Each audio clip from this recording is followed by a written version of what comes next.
Buenos días, agradecemos su presencia a este primer foro virtual de análisis sociológico fronterizo.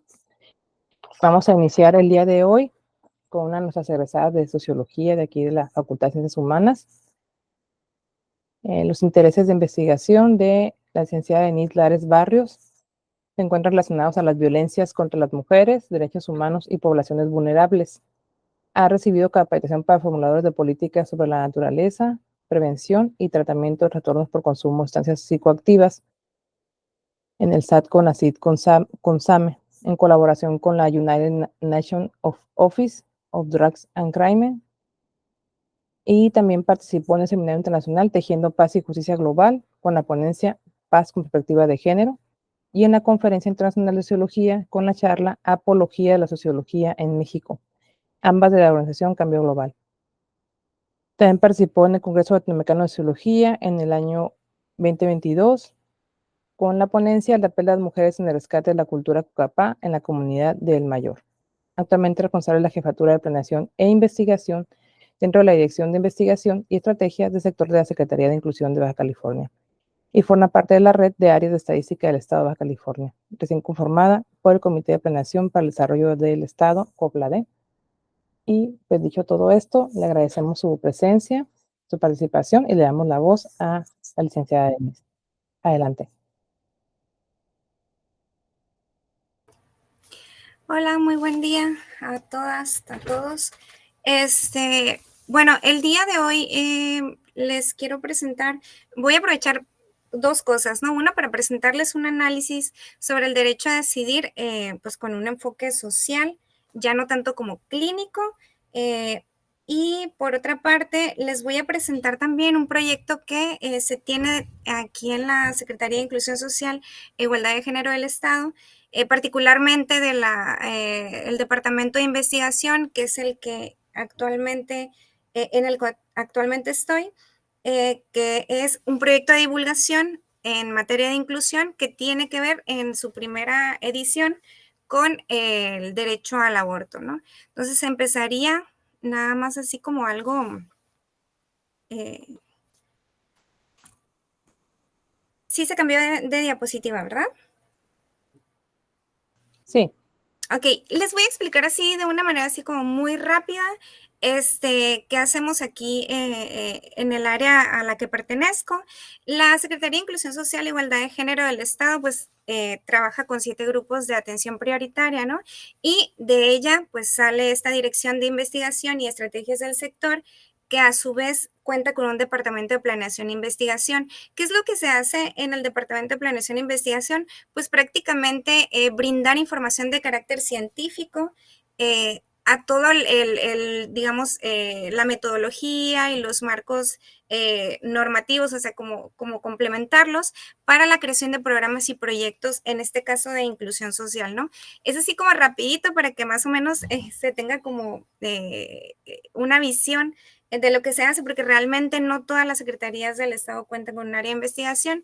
Entonces, era solo así como para que tuvieran un panorama así muy básico de lo que se hace acá.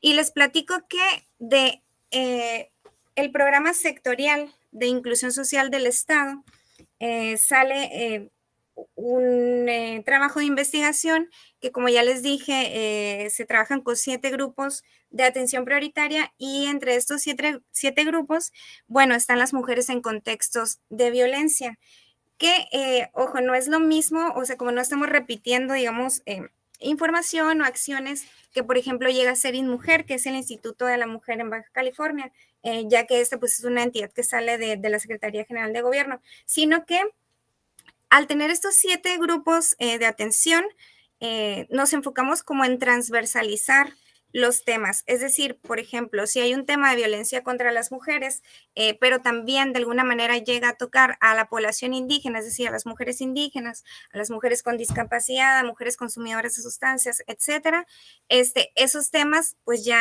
no nos competen, ¿no?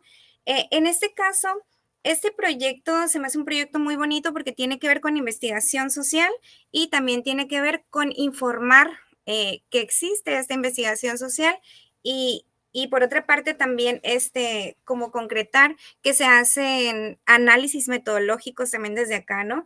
Por ejemplo, esto que les voy a presentar es un cuadernillo que le hemos llamado inclusión de bolsillo y habla sobre el derecho a abortar, como les comenté en la primera edición, pero no nada más es como un trabajo así ilustrativo, sino que detrás de él tiene pues bastante tiempo, ¿no? En investigación tanto documental como algún otro tipo de investigación en vinculación con otras entidades de gobierno, ¿no?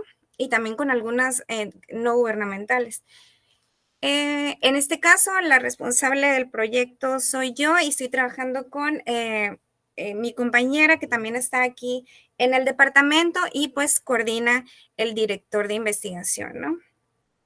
De hecho, esta información y este material está siendo aquí exclusivo, ¿eh? Todavía no lo sacamos a a ninguna otra presentación.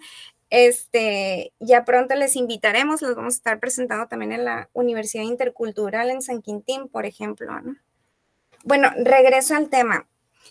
Este cuadernillo, desde ahorita como quiero darles como ahí la premisa, está dirigido más que nada a población adolescente, joven, hasta yo creo universidad, ¿no?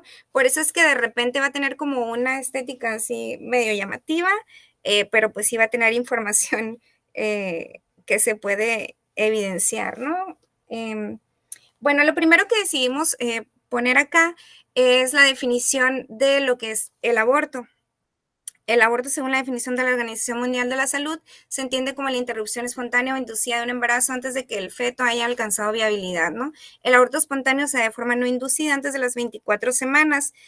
Sin embargo, el aborto no es lo mismo que otros conceptos que también se manejan dentro de las normativas, como lo es el aborto seguro, que tiene que ver con las condiciones médicas e institucionales necesarias para que esa interrupción se haga de manera segura, ¿no? Y que cuente con ciertos lineamientos técnicos en materia de salud y con la expertise de las personas, digamos, que saben del tema y que las conocen, ¿no? Y por otra parte, que también, digamos, estén sensibilizadas al tema.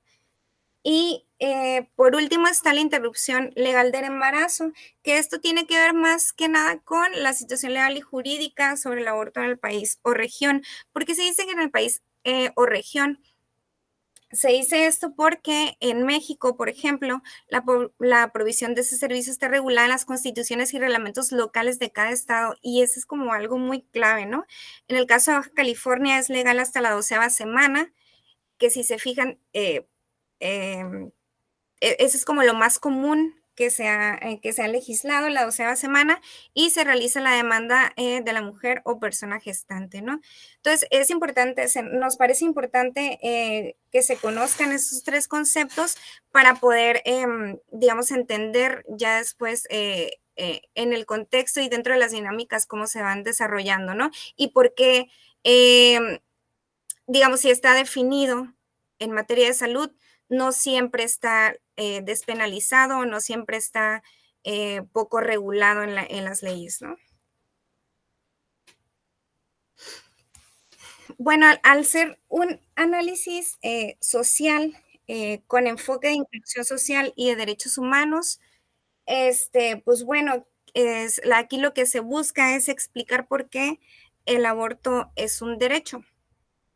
Bueno, el aborto es un derecho que se relaciona con la salud reproductiva, junto al acceso a métodos anticonceptivos y educación integral de la sexualidad. Este concepto también es como muy clave porque es como el método, pero ahorita les voy a hablar un poquito de eso, es como el método más actualizado, digámoslo así, de lo que antes se llamaba salud sexual y reproductiva, después educación de la sexual integral, algo así, y ese es como el más nuevo, ¿no? Y bueno, la interrupción voluntaria del embarazo es un procedimiento que digamos, en el que se ejerce la autonomía corporal y reproductiva, la maternidad libre y elegida, permitiendo a su vez el acceso y reconocimiento de otros derechos humanos, ¿no? Entonces, particularmente, el derecho al aborto es uno que surge de los derechos en materia de salud, pero que también digamos, protege otro tipo de derechos como lo es la autonomía y demás, ¿no? Muchas veces no tiene que decir específicamente, derecho a abortar dentro de la declaración. Sin embargo, pues se define de manera amplia dentro de las normativas, ¿no? Y esto también, digamos, soportado por organismos internacionales que protegen o que luchan por los derechos humanos, ¿no? Bueno, el negar o restringir el aborto no impide que eso se realice, al contrario, solamente obliga a su práctica clandestina, lo cual lo hace mucho más inseguro, ¿no? Y a su vez, puede llegar a violentar también el derecho a la vida de las mujeres. Estos datos, en realidad, hay bastantes datos a nivel internacional, como en el que se habla de que la tasa de abortos inseguros a nivel internacional es de casi 45 veces mayor en países con leyes sobre abortos sumamente restrictivas que en países donde el aborto es legal y no existen restricciones, ¿no? Esta información es de un organismo no gubernamental que es como un tipo observatorio de derechos humanos, Human Rights Watch, y es de 2022. Se ve que también la ONU, por ejemplo, tiene algunos datos, pero no están actualizados, ¿no? La CNDH, por ejemplo, también tiene algunos otros documentos en donde menciona algunas estadísticas, pero esos documentos son de 2014, 2015, igual la Secretaría de Salud. Entonces, ahorita de donde se pueden sacar bastantes datos es de este tipo de organismos en donde hay mesas interdisciplinarias de expertos, digamos, periodistas, abogados, abogadas, médicas, ¿no? O sea, son quienes ahorita están empujando el tema junto con los organismos internacionales de derechos humanos, pero sí se identifica como falta de información, por ejemplo, a nivel nacional, ¿no? No hay información a nivel nacional actualizada del tema, ni por parte de salud, ni por parte de la Secretaría General, y pues vamos, no hemos podido tener esta información directamente, ¿no? Bueno, aquí se menciona que incluso en contextos en los que el aborto es legal, la presencia de restricciones severas puede hacer que resulte inaccesible para las personas de sectores marginados, lo que se puede considerar como una violación al derecho a la vida, ¿no? Lo que les mencionaba. Y es que en realidad esta práctica, digamos, donde hay poca restricción o está despenalizada, sí hay acceso, sin embargo, hay acceso si lo compras, ¿no? Porque allá hay algunos organismos en donde tú puedes, digamos, hacer una compra en línea, te hacen ahí un test y después te mandan un kit con todo lo necesario para poder tener un aborto, comillas, seguro en casa, ¿no? Por otra parte, a nivel mundial, los abortos inseguros representan entre el 4.7 y el 13.2 de todas las muertes maternas y afectan desproporcionadamente a las personas de las regiones en desarrollo, ¿no? Estas sí son números de la OMS, aproximadamente de 2021, y pues aquí se está evidenciando simplemente lo que ya se propone, ¿no? Que en países donde hay regiones en desarrollo es más difícil acceder a este tipo de servicios que en países completamente desarrollados, ¿no? Entonces, digamos, el acceso al aborto tiene o cuenta con algunas formas de discriminación dentro de sus dinámicas, ¿no?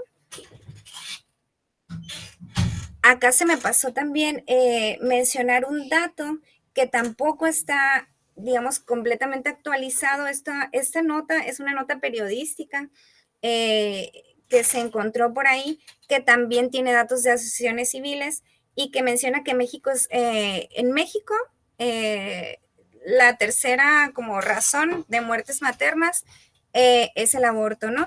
Y regresamos a lo mismo, era buscar información de la Secretaría de Salud, sin embargo, lo que está publicado son datos de 2014-2015.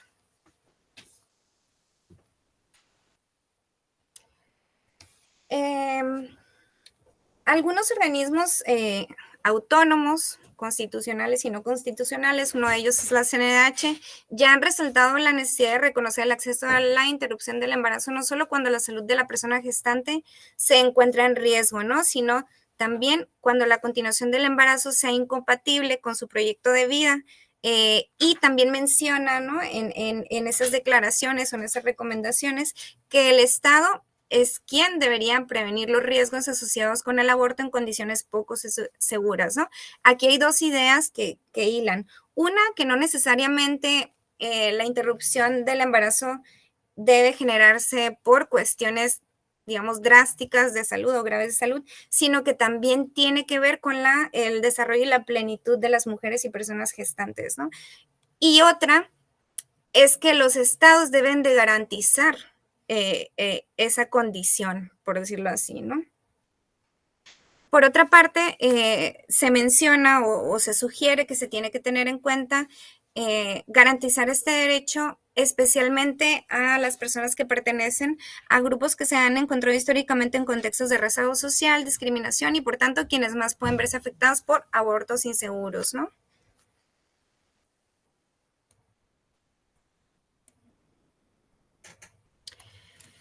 Bueno, ya con esta como información previa, ¿no?, de los conceptos, las definiciones del aborto, tanto las clínicas como las jurídicas, y también plantearlo como un derecho humano. Bueno, ahora vamos como la realidad social, ¿no? Bueno, es importante entender que aunque existan vías legales, socialmente el aborto sigue teniendo estigmas, llega a ser criminalizado porque pues en realidad el seguirlo también, digamos, vinculando con lo jurídico, ¿no? Lo social le da esa percepción. Y pues dice que pues prácticamente esto, ¿no? Las mujeres son estigmatizadas y esto les puede traer mayores repercusiones, por ejemplo, en la parte psicoafectiva, en la parte psicológica, en la parte emocional. Es decir, vienen otras problemáticas con el no acceso a este derecho, ¿no? Y con el estigma y con la criminalización llega a afectar también, ¿no? Algo muy parecido, por ejemplo, ahorita se me viene también a las mujeres consumidoras, ¿no? O sea, cómo los estereotipos de género afectan en ciertas visiones, ¿no? Como el hecho de decir no ser madre. Entonces ahí va el vínculo para el estigma.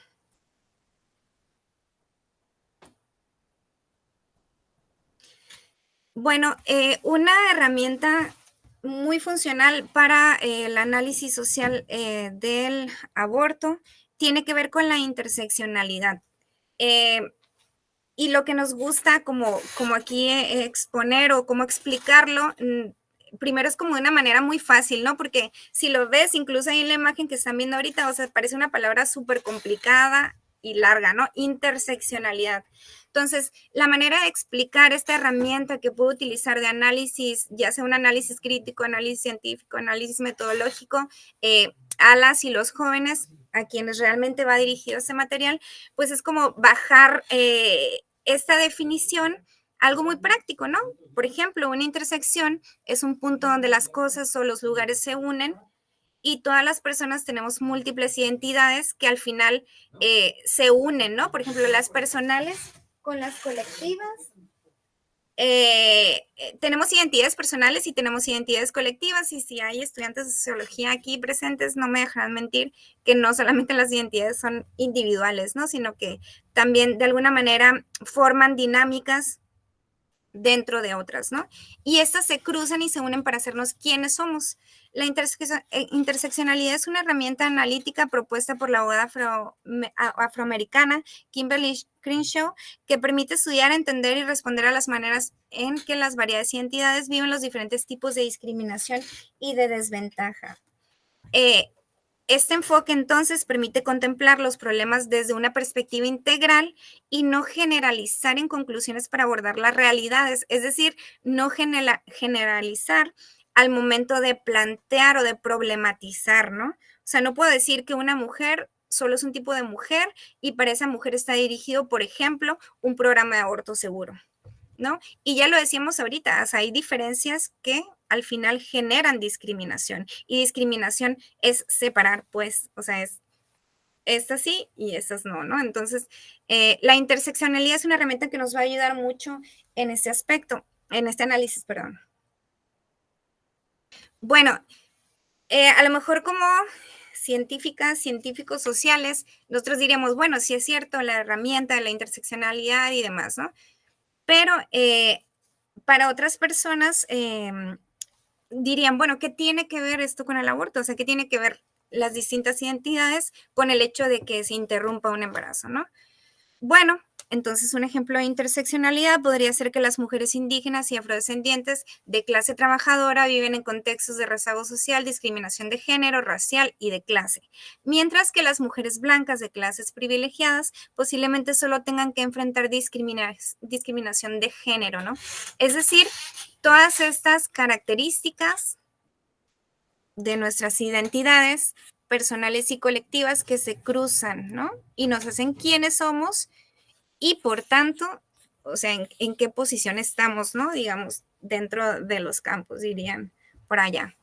El estigma del aborto opera simultáneamente en múltiples niveles, el social, cultural y político, ¿no? Y no hablando solo de lo político como de una organización política, digamos, institucional, sino que nosotros, estamos haciendo política desde la colectividad, ¿no? Es decir, nos organizamos, a lo mejor un grupo de chicas se organiza para hacer una colectiva de acompañamiento y desde ahí ya están impulsando el tema del aborto desde lo político, ¿no? Se están organizando, están moviendo, están viendo qué estructuras son las que deben moverse para que ese tema pueda solventarse, ¿no? Por lo que es un fenómeno que también se vive de manera diferenciada. El acceso a los servicios de aborto tiende a disminuir y el estigma tiende a aumentar cuando las personas tienen menos poder o menos recurso, ¿no? Entonces, esto prácticamente es lo que tiene que ver un análisis interseccional con, digamos, el aborto, comillas, visto como o problematizado, ¿no? Y aquí es donde se empieza a desarrollar como hay algunas visiones de las distintas mujeres que pudieran enfrentarse a esas complicaciones de lo que es acceder al aborto, ¿no? Por ejemplo, las mujeres indígenas en México son propensas a casos de violación y abuso sexual derivados de violencias tanto sistémicas como por territorio, ¿no? Y esto pues no me dejarán mentir, ¿no? En el caso de Atenco, por ejemplo, en las violaciones, etcétera, ¿no? Eso es algo histórico y está documentado en cualquier parte donde ustedes puedan buscarlo, ¿no? En regiones indígenas el acceso al aborto, así como el acceso a otros tipos de servicios, es casi nulo. Y esto tiene que ver con el rezago, ¿no? Con lo rural, con no poner atención a estas zonas, digamos, el acercamiento del Estado hacia estas zonas, ¿no? Y por otra parte, una barrera para este acceso también es la falta de traducción a lengua originaria, la información sobre sus derechos y cómo acceder a ellos, ¿no? Además, y a pesar de ser una práctica ancestral, en algunas comunidades el aborto trae el doble estigma dentro de su comunidad y fuera de ella, ¿no? Y por ejemplo, hace poco estuve leyendo un trabajo que se hizo desde el Centro de Investigaciones y Estudios de Género de la UNAM, del CIEG, que hablaba sobre el hile con medicamentos y parteras tradicionales en Chiapas, ¿no? Chiapas, fíjense, la otra parte de la frontera, ¿no? Entonces, ahí decía que había comunidades tzetzales, tzotziles, tojolabal, creo que es la otra comunidad, en donde se hacía un análisis cuantitativo, ¿no? Y se les preguntaba a las mujeres cómo habían adquirido esos conocimientos. Algunas decían a través de los conocimientos de la madre, los conocimientos de la abuela, etcétera. Pero había otras que estaban tan apegadas a sus cosmovisiones que mencionaban que estos conocimientos los habían adquirido a través de sueños, ¿no? Por ejemplo. Entonces, digamos, el aborto no es una cosa de la occidentalización o algo así, sino a que ha cambiado su percepción y su significado dentro de las interacciones, ¿no? Se generan entonces obstáculos para la autonomía de los cuerpos de las mujeres y personas gestantes indígenas, abriendo la necesidad de buscar un equilibrio entre las cosmovisiones y las decisiones de las mujeres. Porque muchas veces esta percepción, digamos, negativa que se llega a tener de ciertas costumbres que antes no se veían así, tiene que ver con permear las dinámicas de occidentalización dentro de las comunidades, ¿no? Entonces, una mujer indígena, además de no poder contar con acceso al servicio, además de no poder tener la información en su lengua, además de ser estigmatizadas fuera de su comunidad, pues también muchas veces terminan siendo doble estigmatizadas dentro de su propia comunidad, ¿no? Entonces, vaya, esa es una forma muy complicada, digamos, pero que se puede analizar desde la interseccionalidad, ¿no?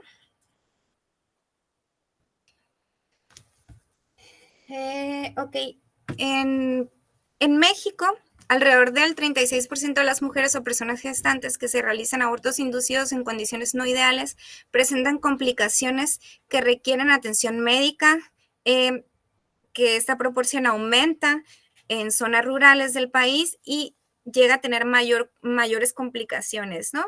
Y a su vez, en las zonas rurales tampoco es una garantía de poder contar con servicios seguros y accesibles, ¿no? Esto tiene que ver prácticamente con las mujeres que viven en contextos de pobreza, ¿no? Y eso se maximiza en zonas rurales. Entonces, el caso de las mujeres que viven en contextos de pobreza, pues tiene que ver con qué, ya lo mencioné aquí, ¿no? Con la falta de acceso a servicios, como el de la salud, tiene que ver con cuestiones económicas, con cuestiones laborales y que por ende también tiene que ver con esas cuestiones de la seguridad social, ¿no? Por ejemplo, en temas como este, que es de salud. Y una de las formas de analizarlo es reconociendo, por ejemplo, que las estructuras de poder basadas en género se mantienen gracias a la división sexual del trabajo. Quizás este es un concepto que ahí ya les bota, ¿no? A las y los sociólogos que estén aquí presentes, que es esta manera en que la sociedad pues organiza la distribución del trabajo entre hombres y mujeres según los roles de género establecidos que se consideran apropiados para cada sexo, ¿no? Que tiene que ver con los estereotipos de género, las tecnologías de género, etcétera, ¿no? Y esto mismo, esta dinámica de las estructuras de poder basadas en género que determina la división sexual del trabajo, pues excluyen a las mujeres de salarios justos y puestos de tomas de decisiones, que, ojo, eso de puesto de tomas de decisiones también es muy importante en este tipo de temas, ¿no? Y ahorita, más adelantito les voy a poner un ejemplo.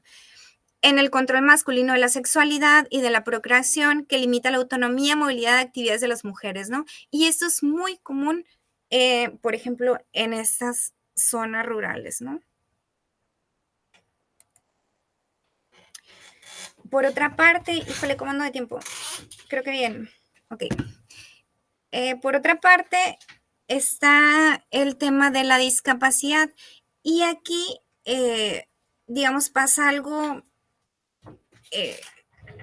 contrario, ¿no? Digamos, no contrario. Es muy interesante ver cómo se voltea estas situaciones o estas dinámicas, ¿no? Por ejemplo, las mujeres y personas gestantes con alguna discapacidad suelen ser expuestas a situaciones de vulneración, como el ser sometidas a anticoncepciones y abortos eugenésicos, es decir, aquellos realizados cuando el feto presenta alteraciones genéticas o congénitas, violando su derecho a decidir sobre su propio cuerpo.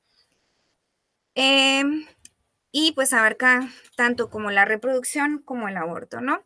La legalización y despenalización del aborto no plantea la posibilidad del aborto eugenésico ni va en contra del nacimiento de personas con discapacidad, sino que busca garantizar el ejercicio de los derechos sexuales y reproductivos de las mujeres y personas gestantes en contextos de discapacidad. Y esto principalmente se va a lograr con la accesibilidad, uno, a la información sobre sus derechos y otro sobre la información de la práctica del aborto seguro, ¿no? Y obviamente dejar de fuera algunos otros estigmas. Por ejemplo, aquí caemos como que en una incongruencia, ¿no? Aquellas personas que digamos, no están a favor de la despenalización del aborto, qué perspectiva, ¿no?, tuvieran entonces con el aborto eugenésico. Entonces, ahí sí es otro análisis como más profundo que surge, ¿no? Ya haciendo la investigación, así es la ciencia, surgen más cuestionamientos y luego más y nunca se acaba, ¿no? Pero ese es un dato muy interesante y yo creo que vale mucho la pena ahondar en el tema, ¿no?, de discapacidad y aborto. Por otra parte, bueno, esa es una manera como de vincular también a las personas que reciben la información sobre el aborto como un derecho, que en este caso serían personas, digamos, jóvenes, adolescentes, personas universitarias. Importante, ¿no?, como mencionar y también bien informar, por decirlo así, que pues a pesar de que el aborto legal, seguro y gratuito es una práctica importante para evitar muertes, también está la otra parte de ir a la par, digamos, con una educación integral de la sexualidad. Y pues el uso adecuado también conlleva métodos anticonceptivos y porque es importante su difusión, ¿no? Es como ir a la par, porque muchas personas dicen, no, lo van a querer utilizar el aborto como un método anticonceptivo, ¿no? Cuando pues no es así, ni al caso es así, y puede malinformar, digamos, a personas que estén interesadas en acercarse, ¿no? Entonces, la educación integral de la sexualidad es un proceso de enseñanza sobre aspectos cognitivos, sociales, emocionales y físicos que intervienen en la sexualidad. Esto con el fin de desarrollar relaciones sociales y sexuales más respetuosas, ¿no? Y aquí, a diferencia de, por ejemplo, la educación eh, sexual y reproductiva que anteriormente se ha tratado, tiene más que ver digamos, con lo clínico, ¿no? De manera más técnica. Aquí se promueven valores, ¿no? Y creo que esa es como una de las aportaciones como más importantes, valores como la inclusión, la no discriminación, la igualdad, la empatía, responsabilidad y reciprocidad, ¿no? Y pues lo que ya sabemos que previene, lo que ya sabemos que promueve. Sin embargo, aquí como el punto que quisimos abordar es que también para este tipo de educación hay ciertos estigmas, ¿no? Uno, por el hecho de creer que no debe de hablarse esto con las infancias y las adolescencias por ser un tema tabú, por decirlo así. Y otra, porque también abre, digamos, puertas a muchos otros temas, ¿no? Como es la diversidad de sexo y género, como es las edades, ¿no? Por ejemplo, en las que se empieza a tener una relación sexual, etcétera, ¿no? Tiene que ver con todos estos como estigmas que se generan a raíz de decir lo sexual, ¿no? O la sexualidad. Todavía peor la sexualidad porque eso ya conlleva otros aspectos, ¿no? Como el vincularse. Y bueno, aquí quisimos como agregar esta parte en donde se evidencia que el buen uso de métodos anticonceptivos de la primera relación sexual implica una información, otro acceso, que son como los dos puntos que más se han visto dentro de la educación sexual, pero también están temas como el de la autonomía, ¿no? Es decir, las capacidades cognitivas, psicosociales que facilitan la utilización del método y que también, por otra parte, hace que se genere este valor, ¿no? De la reciprocidad, es decir, tomar la decisión sin tener que sentirse de alguna manera presionado o tener que ser empático con la otra persona, ¿no? Entonces, esto es como algo que quisimos meter acá, no solo para decir el aborto no es un método anticonceptivo, sino por otra parte también poder acercar esta información a las y los jóvenes, ¿no? Y aquí pues también se ha dado una estadística que tiene que ver con la adolescencia, digamos, en la primera relación sexual, y pues como para darle importancia, ¿no? De que el acceso al aborto legal, seguro y gratuito debe ser complementado por esta educación integral que permita conocer los derechos sexuales y reproductivos, la funcionalidad, los anticonceptivos, que hay diversidad sexual, que hay una autonomía y que también se promueve de alguna manera el autocuidado, ¿no?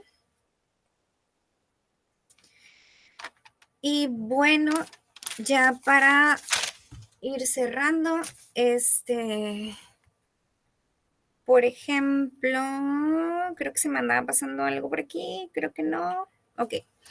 Bueno, al final se reconoce, ¿no? Que por otra parte el activismo o la organización, los movimientos sociales han sido de gran ayuda para poder materializar este derecho en normativa, ¿no?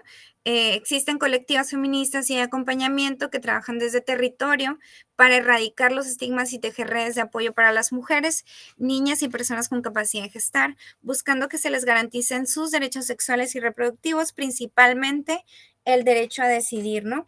Y aquí se me hace así como algo bien importante porque luego puede confundirse, ¿no? Como el derecho a decidir, la autonomía, esas palabras sonarían como algo muy individual. Sin embargo, yo pienso que son de estos temas que no podemos ver como algo individual, de la misma forma que los feminismos, por ejemplo, que han intervenido en otros derechos, ¿no? No solamente en el derecho a decidir o el derecho a abortar, eh, sino verlo más bien como algo colectivo, ¿no? Y algo colectivo desde la empatía, desde también, digamos, la comunidad, esas cosas que poco a poco dentro de la modernidad se han ido como eh, modificando, ¿no? Ahorita se me viene a la mente en temas de mujeres, por ejemplo, el ver el feminismo como algo individual, ¿no? Yo soy mujer y tengo derecho a, yo soy mujer y eso.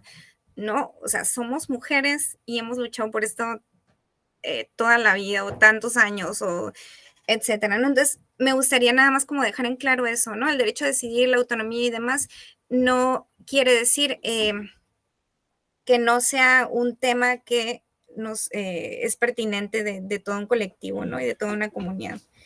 Entonces, también digamos, gracias a este trabajo del activismo y de los movimientos sociales, en noviembre del 2021, Baja California fue la sexta entidad federativa en legalizar y despenalizar el aborto, ¿no? En ese estado es posible interrumpir un embarazo por libre voluntad hasta las 12 semanas. Después de esas semanas, el ILE es posible solamente si el embarazo resulta por una violación, cuando corre peligro grave la salud de la mujer o la persona gestante y si el feto representa condiciones que pongan en riesgo su vida, ¿no? Aquí hay algo muy interesante. Creo que aquí ya cerraría, no cerraría, pero sí me quisiera salir un poquito acá. ¿Sí me escuchan todavía? Sí, claro. Sí. Ok. Es que me gustaría que vieran de una manera más gráfica cómo fue que se fue, digamos, desarrollando este fenómeno de la despenalización del aborto, porque me parece algo interesante y a lo mejor es muy de sociólogos, ¿no? Sociólogas. No sé si ahí ya se ve. Sí, ya se ve. ¿Sí se ve el mapa? Sí, ya se ve el mapa. Va. Bueno, aquí es de IPAS, que es una asociación no gubernamental que trata el tema del aborto en Latinoamérica. Entonces, aquí lo verde es lo que ya está despenalizado, digámoslo así, y lo maneja como por grados, ¿no? De mayor, de menores restricciones, por decirlo así, que el verde es el despenalizado, a lo más penalizado, que es lo azul, ¿no? Por ejemplo, a mí me llama la atención cómo se mueve. Empieza con la Ciudad de México. ¿Se mira también mi mouse o no? Sí, se ve. Sí, ok. Sí. Bueno, empieza acá, ¿no? La Ciudad de México cuando era Distrito Federal en 2007. Y no hay ningún movimiento hasta 2019, es decir, era un tema que no era prioridad en la agenda federal por 12 años, ¿no? Que es, digamos, ya estaría interesante analizar quién estaba en la administración, que en este caso creo que era Calderón o algo así, y ya no se mueve hasta el 2019, ¿no? Con la otra administración, y se mueve a Oaxaca. De Oaxaca se va a Hidalgo, de Hidalgo a Veracruz, de Veracruz a Coahuila, eso está bien interesante, ¿no? Así, aquí ya pega un brinco más al norte, ¿no? Después Baja California, como lo mencioné, es el sexto, luego se viene a Colima, luego a Sinaloa, ahí es como un rebote de ping pong, luego a Guerrero, y luego a Quintana Roo, y de Quintana Roo, o sea, desde la punta se vuelve a bajar a Baja California Sur, ¿no? Y ese boom fue en 2021, 2, 4, 6, 8 entidades en 2021. Baja California Sur apenas rozó 2022. Y la más reciente es Aguascalientes, o sea, el 2023, cómo regresa al centro, ¿no? Está interesante también ver qué tipo de políticas públicas se tienen en estos estados, porque como ya lo mencioné, tiene que ver con las normativas estatales. Y ver de qué manera se ajustaron o se alinearon en 2021, tanto como para que 8 entidades en total, digamos, decidieran o impulsaran como prioridad esta política pública, ¿no? Entonces, nada más como quería enseñarles eso así rapidito, ya sé que ya se me está acabando mi tiempo.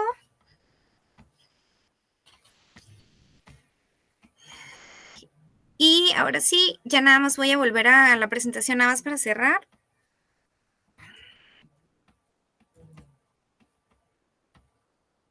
Ahí se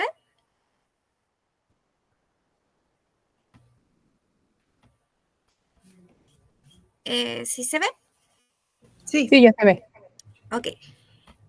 Bueno, entonces volvemos a Baja California. Perdón, simplemente se me hace así como un análisis muy interesante de verlo, ¿no? Geográficamente, y eso nos dice muchas otras cosas.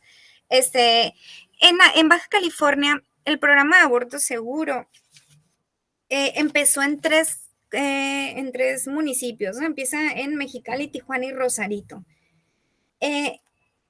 Yo analicé un poco antes de esta nueva actualización, que es la que están viendo en pantalla. Se tuvo que generar una vinculación con ICE Salud para poder conocer este directorio, para ver qué onda con el programa, ¿no? Porque en realidad yo ya me habían llegado como por fuera a algunas observaciones de que el servicio no se daba, de que se iba y no se podía acceder, ¿no? Y que tenía que ver con objeción, esto que tienen los médicos, ¿cómo se llama? Objeción de conciencia, ¿no? Entonces, bueno, hay un lineamiento federal, hay 3 puntos aquí que yo veo, ¿no? Hay un lineamiento federal, que es el lineamiento técnico para la atención del aborto seguro en México, que maneja la Secretaría de Salud Federal. Sin embargo, no hay un protocolo estatal, ¿no? Y eso está muy mal, porque regreso a que cada estado tiene sus propias normativas, ¿no? Entonces, es por eso que se nos hace como pertinente este acercamiento con ICE Salud o con la Secretaría de Salud Estatal para hacer la vinculación. Y es cuando me dicen, oye, ya está actualizado el directorio, ya no nada más está en Tijuana, Mexicali y Rosarito, ¿no? Ahorita ya las tenemos en todos los municipios. Creo que nada más faltan 2 municipios, falta San Quintín y San Felipe, ¿no? Los más recientes. Pero ya me mandan aquí toda la información. Sin embargo, también otro punto que yo veo dentro de este programa es que desde que empezó el programa es coordinado por hombres. Entonces, digo, no dejo de fuera que a lo mejor lo técnico pudiera ser muy funcional. Sin embargo, yo diría que ahí falta, ¿no?, un enfoque de género dentro de la construcción del mismo programa y del desarrollo del mismo programa.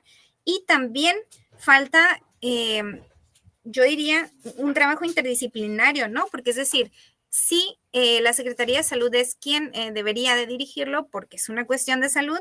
Sin embargo, todo lo que yo les platiqué ahorita en esta presentación, también puede llegar a ser funcional para poder hacer que un programa como este tenga éxito, ¿no? O sea, si no se ve que es cuestión de derechos humanos, si no se ve dentro de la planeación el aspecto de que se viven de distintas maneras, ¿no?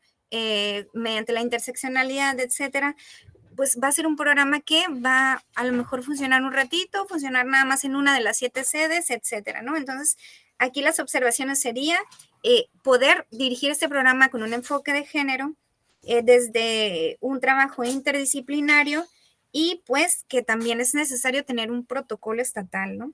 Que pueda, digamos, alinear la regulación jurídica o normativa con pues el contexto del Estado, ¿no? Y creo que pues hasta aquí llega mi presentación.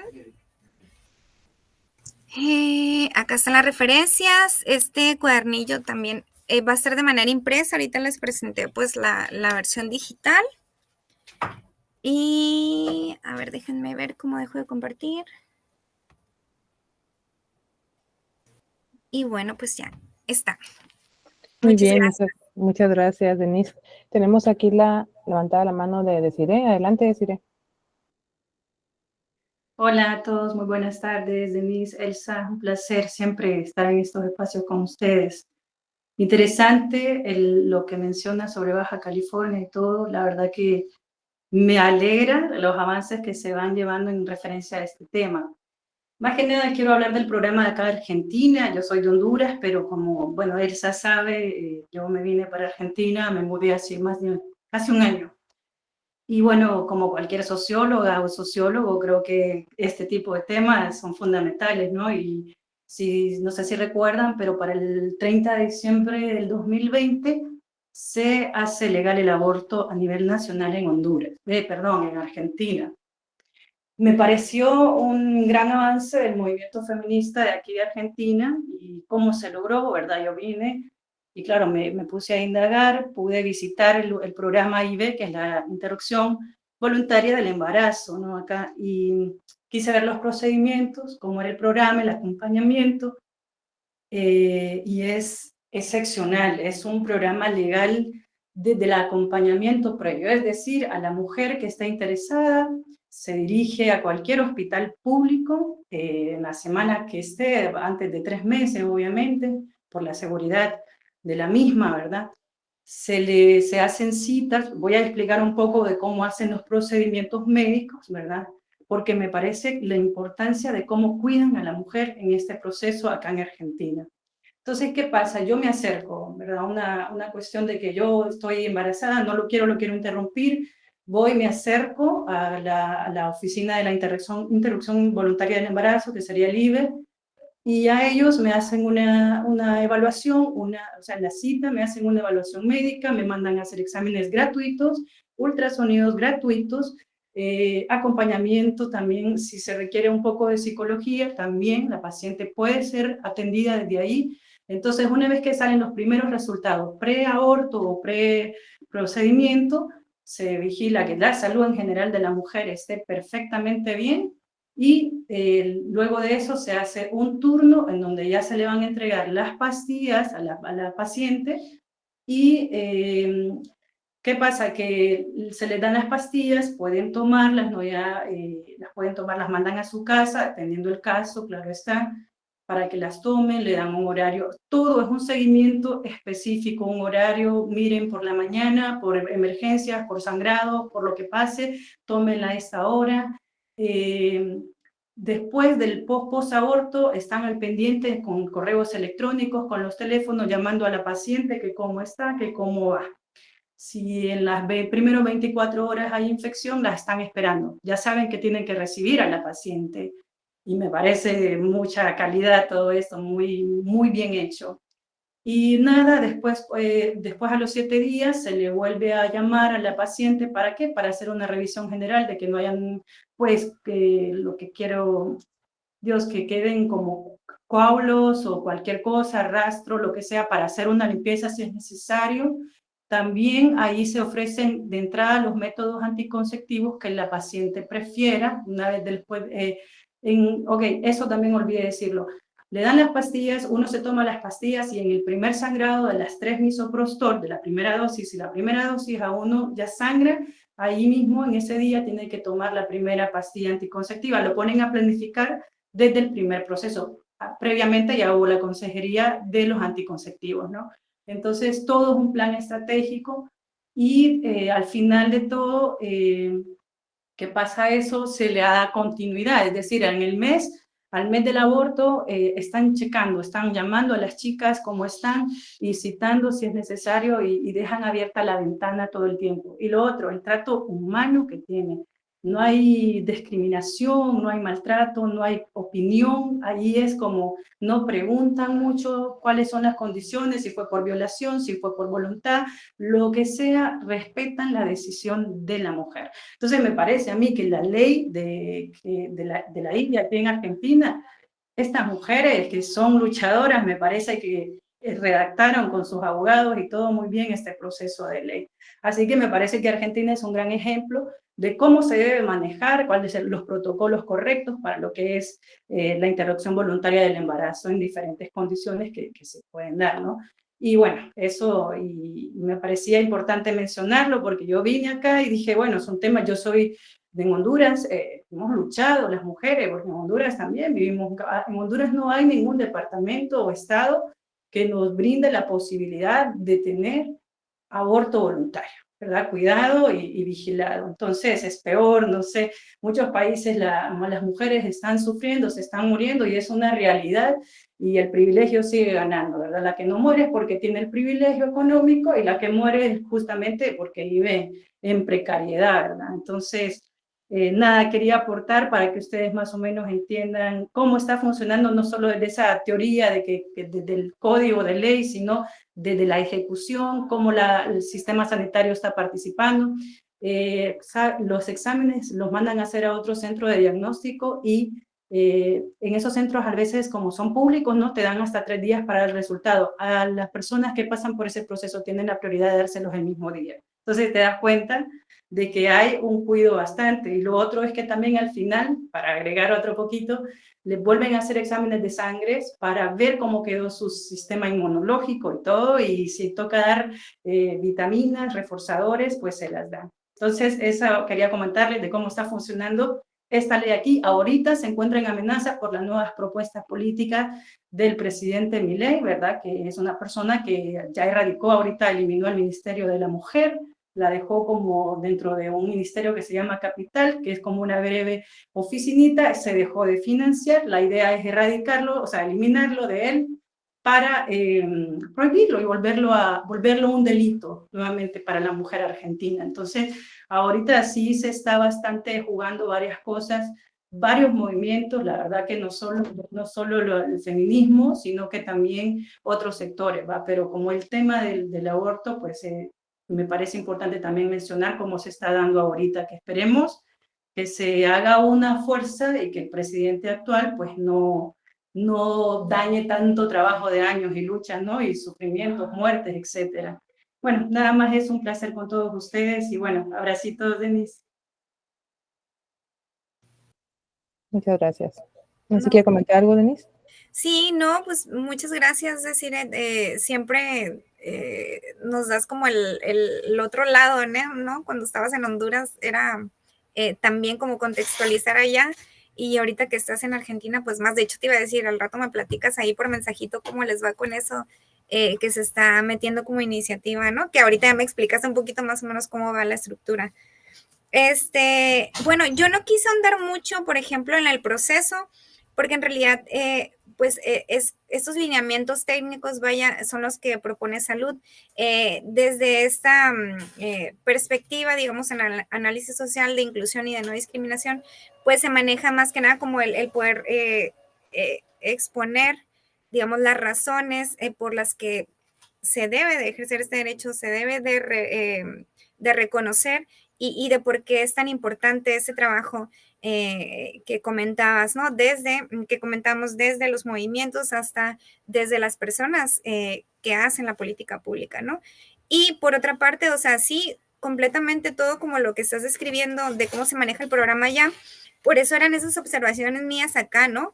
Para empezar, el enfoque y la perspectiva de género dentro de, ¿no? Las mesas interdisciplinarias, el poder ofrecerles a las mujeres un seguimiento tanto clínico como psicológico, el acompañamiento, ¿no? A lo mejor un trabajo, un trabajo social, etcétera, ¿no? Y por eso esas observaciones, sí, debe ser claro con enfoque de género, claro que debe tener un trabajo interdisciplinario que dé las distintas perspectivas digamos, respaldadas, digamos, científicamente, y pues hacer estos protocolos que cuenten con esto que ya mencioné y que además se sensibilice para poder llevarlo a cabo, ¿no? Como tú decías, llegas acá y te tratan súper bien, no preguntan, o sea, todo eso es un trabajo muy completo que, como dices, ¿no? Ha costado años, pero que no es imposible, ¿no?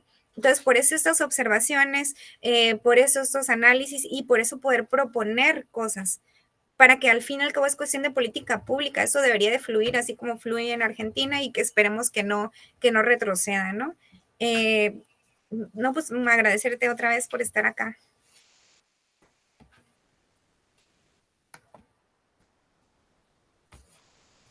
Muchas gracias. ¿Alguien más tiene algún comentario o pregunta? Adelante, Memo. Hola, Denise, pues felicidades, ¿no? Por tu trabajo. Y yo sí quisiera un poquito redondar con el antecedente, ¿no? El antecedente de lo que tú decías, cómo son las políticas públicas, cómo fue que incidieron los grupos de asociaciones feministas, ¿no? Inclusive, por ejemplo, aquí, pues el caso de Paulina, y lo tengo que decir porque fue un caso que aquí en Baja California, independientemente de las políticas públicas que se implementaron con una dirección de servicios a la ciudadanía en el 89, ahí en la Procuraduría General de Justicia del Estado, se hizo ese acompañamiento, ¿no? Y que fue un grupo interdisciplinario de psicólogos, médicos, médicas, por lo regular eran mujeres, ¿no? El único hombre que me colilló fue por la prevención del delito, pero era un equipo interesante, inclusive de maestras de ahí en la escuela, de la facultad. Entonces, ese grupo tenía ese acompañamiento, inclusive con los niños, ¿no? Desde los niños, con juegos anatómicos, ¿no? Y que podían más o menos. Pero aquí lo que quisiera hablar es del caso de Paulina, porque en el caso de Paulina, fue en ese gobierno de los 30 años de panismo que hubo aquí, que eran consideradas las mujeres, pues, delincuentes, ¿no? Y muchos duraron 14 años simplemente por aborto, ¿no? Pero curiosamente aquí estamos en la frontera y pasando la frontera tú ya puedes abortar allá en Calixto, en San Diego principalmente, ¿no? Que estamos hablando, y ahí se formaron este grupo de asociaciones pro y contra de el aborto, ¿no? Sobre todo los conservadores, ¿no? Los médicos conservadores que no quisieron practicarle el aborto a Paulina, y que eso causó en las asociaciones feministas pues una demanda del Estado.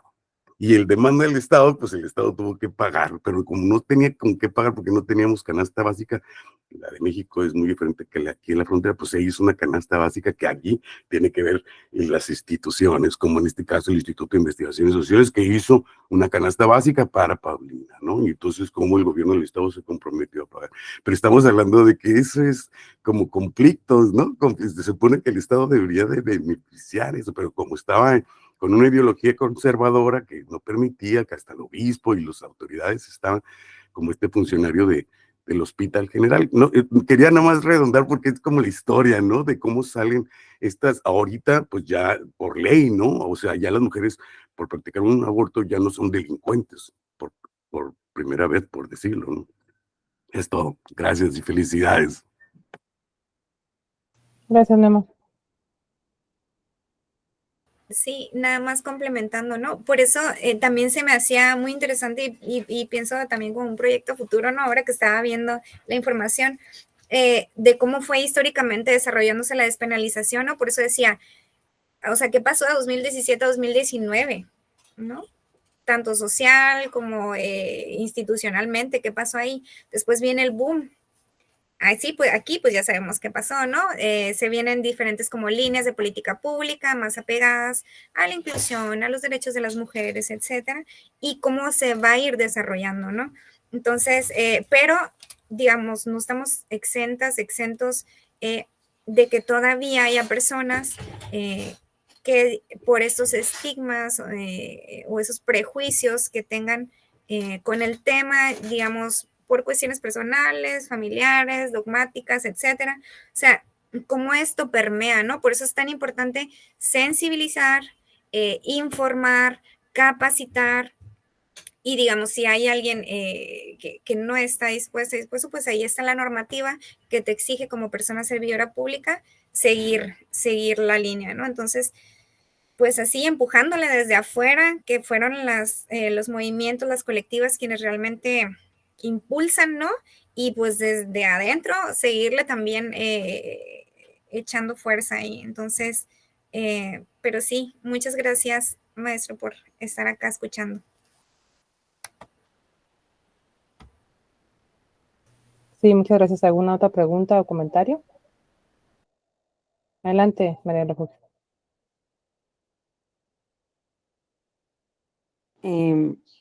Gracias. Muy buenos días a todos los participantes. Muy buena exposición, excelentes los datos que tenemos ahí.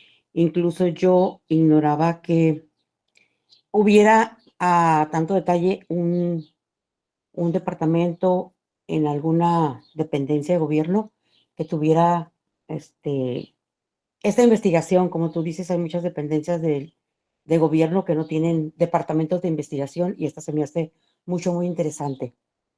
Definitivamente es el derecho de cada quien decidir sobre el aborto.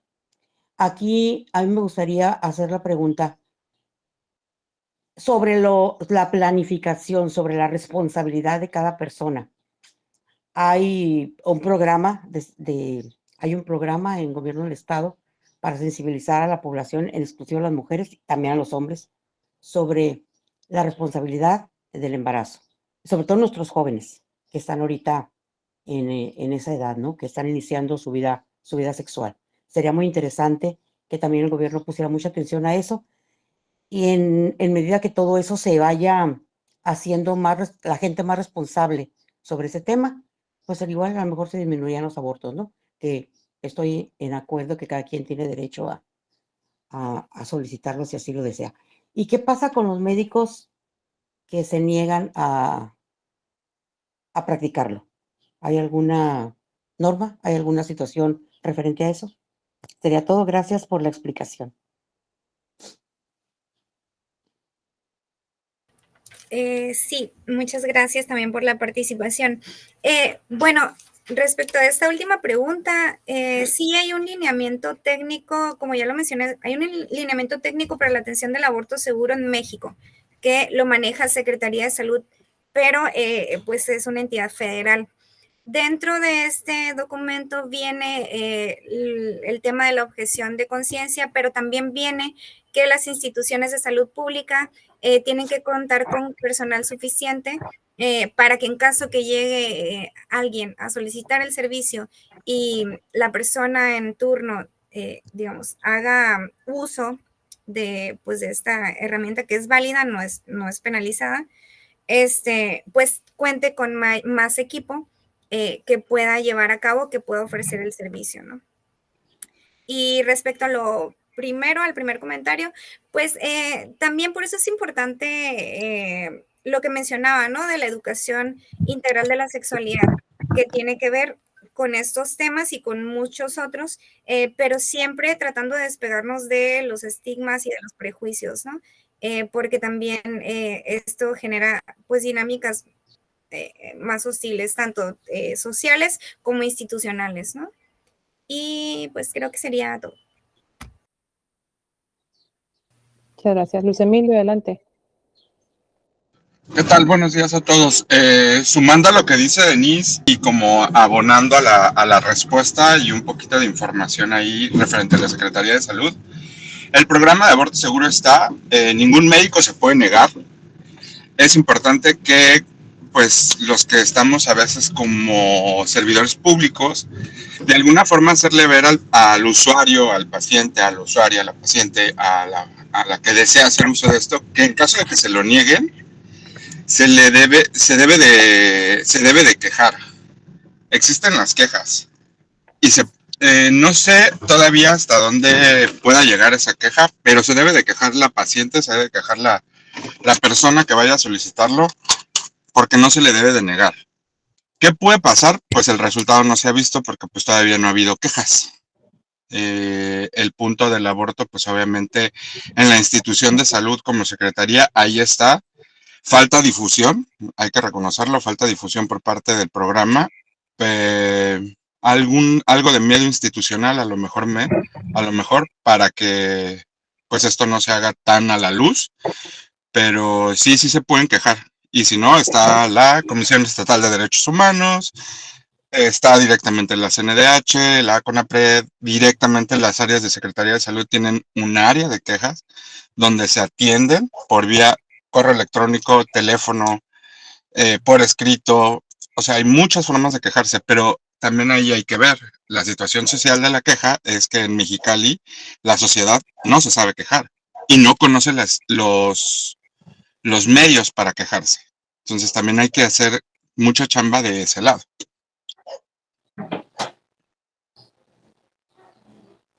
Gracias, Emilio. Creo que el profe Guillermo levantó la mano. Sí, bueno, sí, Emile, pero bueno, aquí que si se quejaron, pues se quejaron las feministas, ¿no? Y ahí yo, por ejemplo, diría nombres, ¿no? Nancy Soto, que es una socióloga, fue al Ministerio Público y demandó al gobierno del Estado. ¿Y qué pasó? Pues obviamente que entró la demanda, ¿no? Porque se supone que el doctor que no quiso practicar el encargado del Hospital General, pues no le hicieron nada, pero sí lo que pasó, que tuvo que hacerse responsable el Estado. Eso es lo que yo digo de antecedentes, que yo creo que sí es un válido como antecedente legal, ¿no? Bueno, es todo. Sí, claro. Y también como menciona Emilio, ¿no? Estas instituciones de derechos humanos en donde también se puede acudir.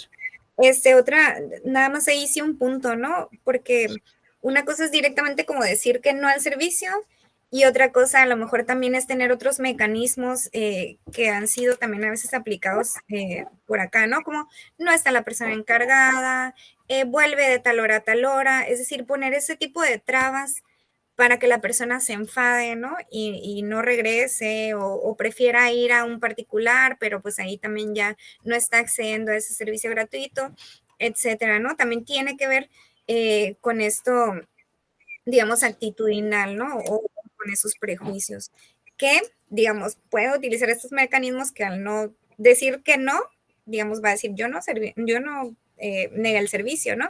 Pero al poner trabas, mucha gente hace que esto genere una desconfianza en las instituciones, ¿no? Igual caso en la denuncia, este tipo de cuestiones que es como procesos largos, tediosos y demás, hacen que la gente desconfíe de las instituciones y por eso falta una, comillas, cultura de denuncia, ¿no? Sería ahí. Sí, Memo, adelante. Sería como interesante tener una línea de investigación acerca de cuántas mujeres murieron por no practicarles un aborto seguro. Fíjate, yo nada más conté 5 de alumnas mías que se fueron por que les practicaron un aborto, se desangraron. Entonces, yo creo que esto es muy delicado, porque si fueron pues 30 años de conservadurismo, ¿no? Y ahorita apenas estamos como empezando a despertar en eso. Yo creo que sí es una buena línea de investigación. Felicito, Denise. Gracias. Sí, de hecho sería muy interesante porque, como comenté, había unos documentos ahí de la Secretaría de Salud de 2014 y 2015. De 2014 a 2015 fue el último que hicieron, ¿no? Y no está actualizado, pero en ese creo que mencionaba más o menos una cifra de 38 a nivel nacional. Pero también hay que ver cuál fue como la metodología, ¿no? Para, a lo mejor solo agarraron listas, a lo mejor no se define bien como el causante, etcétera, ¿no? Y otros organismos como GIRE también han puesto algunos números por ahí, sin embargo, no especifica como qué tipo de aborto, nada más especifica como ciertos problemas, no sé qué, muerte materna, ¿no? Entonces, sí estaría muy, muy interesante poder hacer un análisis sobre eso, pero con datos como reales, ¿no? Y una metodología concreta. Ahí sí estaría muy bueno que pues se hiciera en salud, ¿no? Que es de donde pudieran recabar estos datos y digamos a lo mejor en una mesa en coordinación con otras entidades pues como nosotros, ¿no? Sí, muchas gracias. ¿Alguien más tiene alguna otra pregunta o comentario? ¿No?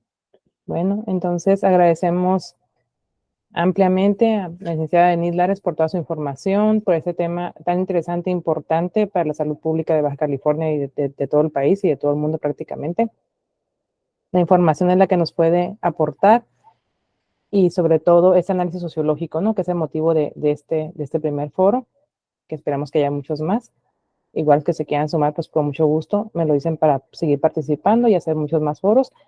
Y pues ahorita nos vamos a desconectar, pero regresamos a las 11, también con un tema muy interesante, habitantes de calle, con todos nuestros estudiantes de sociología, Diego y Jonathan. Lo esperamos un momentito más. Pues muchas gracias, Denise, seguimos en contacto. Y Gracias. a todos por su compañía. Muchísimas gracias a todos y a todas por su compañía. Sociólogas, sociólogos, sí hay trabajo, no se rindan. Hay mucho trabajo y en todas las áreas. Saludos.